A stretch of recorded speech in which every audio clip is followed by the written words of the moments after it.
सृष्टि के आरंभिक काल में घटनाओं की एक अद्भुत श्रृंखला हुई। तब भगवान विष्णु और महादेव के बीच एक विचित्र प्रसंग सामने आया।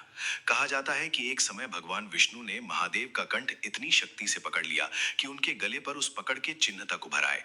उसी काल में सृष्टि के संतुलन के लिए आदि शक्ति महादेव से अलग हो गई। उनके अलग होने से महादेव अत्यंत विरक्त हो गए और संसार की जिम्मेदारियों से दूर होकर गहन समाधि में लीन हो गए। भगवान विष्णु जानते थे कि महादेव पशुपति हैं, अर्थात सभी जीवों के रक्षक। वे किसी भी प्राणी पर अत्याचार सहन नहीं कर सकते।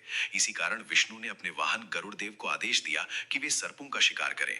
आदेश पाकर गरुड़ देव नागों पर आक्रमण करने लगे और अंततः उनका सामना नागराज वासुकी से हुआ। दोनों के बीच भयंकर युद्ध छिड़ गया। इस युद्ध में वासुकी कमजोर पड़ने लगे और उन्होंने सहायता के लिए महादेव को पुकारा। वासुकी की पुकार सुनकर महादेव युद्ध भूमि में प्रकट हुए और गरुड़ देव से वासुकी को छोड़ देने के लिए कहा। लेकिन गरुड़ देव ने उत्तर दिया कि ये कार्य वे अपने स्वामी नारायण के आदेश से कर रहे हैं, इसलिए पीछे हटना उनके लिए संभव नहीं है। ये सुनकर महादेव अत्यंत क्रोधित हो गए और वे गरुड़ देव पर प्रहार करने ही वाले थे कि तभी भगवान विष्णु बीच में आ गए। उन्होंने महादेव को रोकते हुए कहा कि गरुड़ उनके आदेश का पालन कर रहे हैं, इसलिए उन्हें दंडित नहीं किया जा सकता।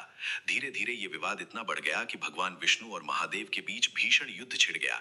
युद्ध को शीघ्र समाप्त करने के लिए विष्णु ने महादेव का कंठ पकड़ लिया।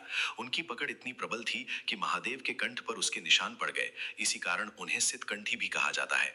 इस घटना से महादेव अत्यधिक क्रोधित हो उठे और उन्होंने अपने त्रिशूल से विष्णु की छाती पर प्रहार कर दिया।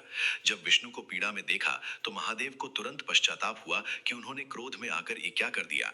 तब महादेव ने अपने दिव्य स्पर्श से विष्णु के घाव को भर दिया।